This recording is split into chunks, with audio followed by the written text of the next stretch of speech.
The great and powerful king of Albion is dead. To one son, he leaves the crown. This is my Albion. Its people will do as I say, or they will die.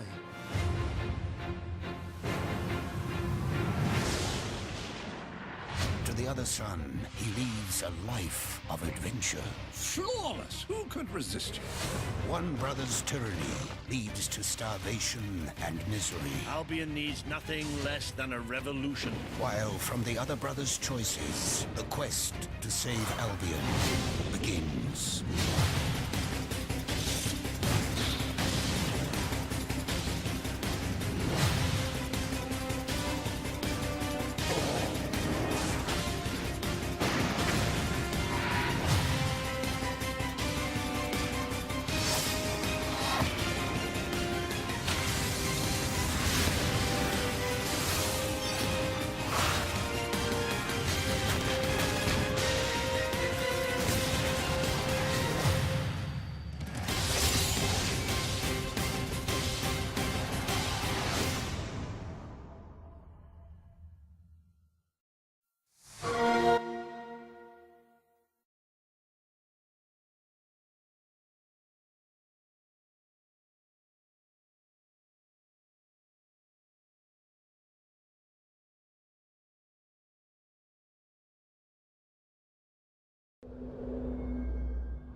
One of the biggest goals that we have for The Force Unleashed is to re-envision the Force. To really grab the concept of the Force like you saw in the movies and take it so amped up and out of control that it works really well in a video game, making you feel like the most badass Jedi in the universe. A perfect example is lightning. When you actually see the apprentice totally amped up in lightning, not only does it go purple and crazy, but he can actually nuke many, many guys, more than you've ever seen in a movie before. In the same manner, we can use the Force grip, for example. Instead of just gripping an X-Wing like you saw in Dagobah, we really amped up the power to the point where the apprentice can actually pick up many objects at the same time. And then if he wants to, he can actually throw lightning at them. And so now they're all charged up like a cannonball. And each one of these experiences just really elevates the action of the Force that's really well represented in this kind of medium. My favorite part of the combat for The Force Unleashed 2 is that the sabers actually matter. You now carry 2 instead of 1. And not only does that look impressive because you have twice as much weaponry as you used to, but it really allowed us to evolve the combat system and the way you interact with the enemies. The number of hits you're able to achieve on a given target are obviously much faster now with being able to do 2 hits. You'll also be able to do a dual lightsaber throw. We've added the ability to do dismemberment. You're able to decapitate guys now. The changes we made to the lightsaber really lend a lot more to the realism and immersion that the player will experience in the game. It's not just like a baseball bat. It's really going to be much more like what Star Wars fans have seen in the movies. We've also added some unique force powers that didn't exist before.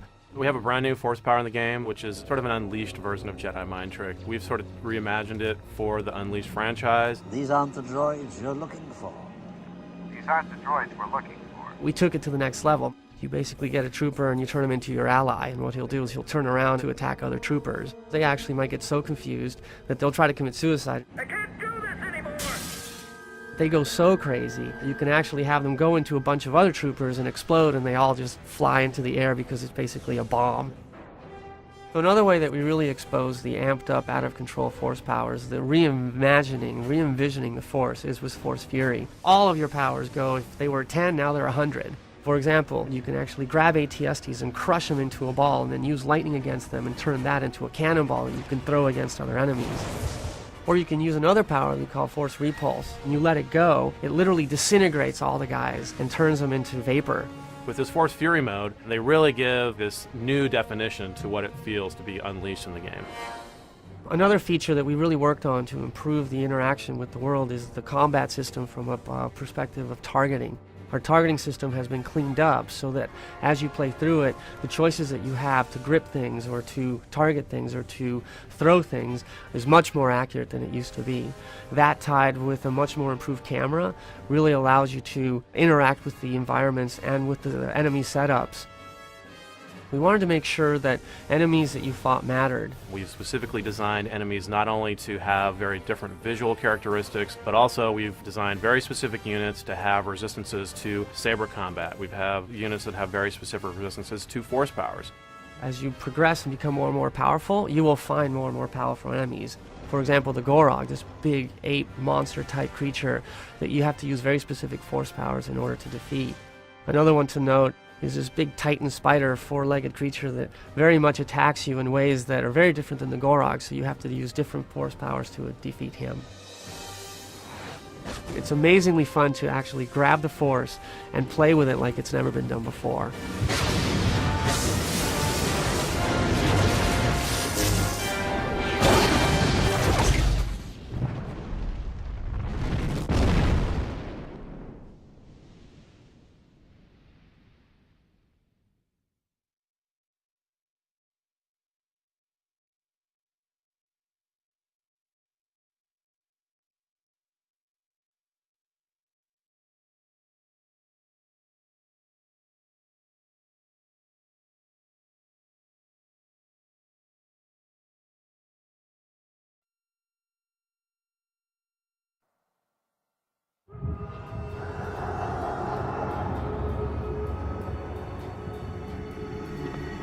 The monsters are always with us.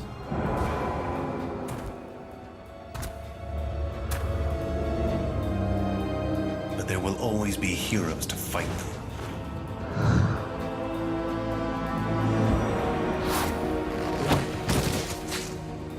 Every night, I'm going to be out here, leaving the mark of the spider. And somehow I know I'm not the only one.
Roger that. Roadblock units deploying directly ahead of you.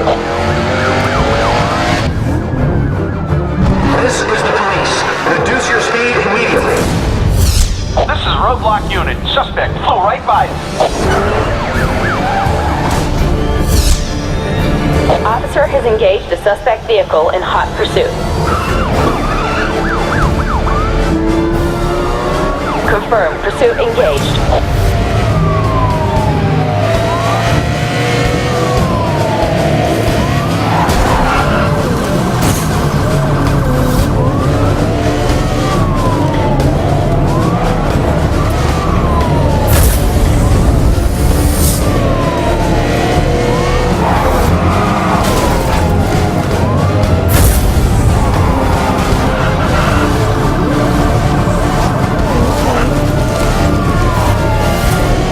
Roger that. 1073 approved. Roadblock units deploying directly ahead of you.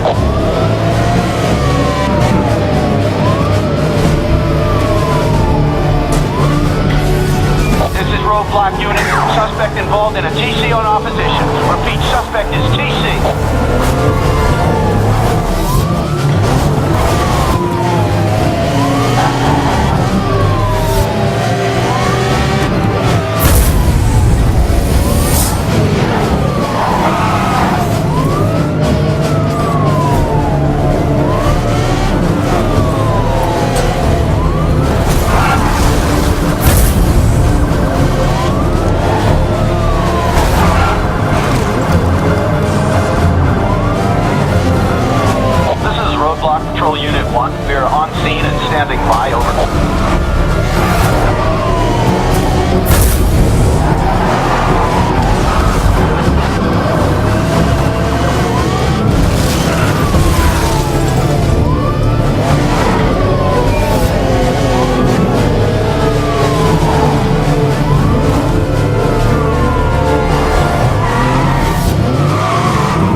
officers have the suspect in custody. This thing is over.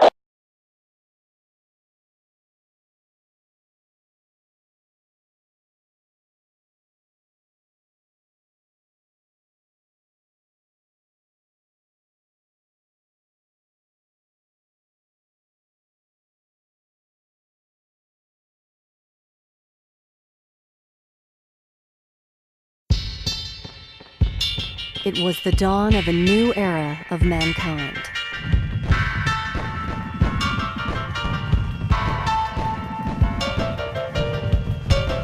Persistent fool. God damn you.